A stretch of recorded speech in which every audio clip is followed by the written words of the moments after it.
दक्षिण सोलापूर मधून सामाजिक कार्यक्रमातून आपली स्वतंत्र छबी निर्माण केलेले व्यक्तिमत्व महादेव कोगनुरे आज सर्वात लोकप्रिय व प्रचारात आघाडी घेत असतानाच जनतेमधून प्रचंड प्रतिसाद मिळत असल्याचं दिसत आहे। दक्षिण सोलापूर मतदारसंघातून विधानसभा लढवण्याचं धारिष्ट्य महादेव कोगनुरे करणार आहेत। याचं प्रस्थापितांनी आत्मचिंतन करावं।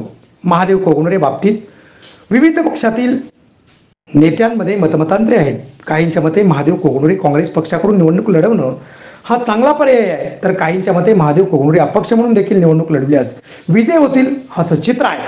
महादेव कोगनुरे यांना आमदार करण्याची इच्छा जनतेची असून जनतेनेच कोगनुरे यांना आमदार करण्याचं आता ठरवलं आहे। आगामी विधानसभा लढवणार पक्षाकडून पक्षाशिवाय निवडणूक महादेव कोगनुरे हे लढवणार, मात्र काँग्रेस पक्षाकडून कोगनुरे यांचा संधी मिळेल असे चित्र आहे। त्यामुळे राजकीय वर्तुळात चर्चेला उधाण आलंय।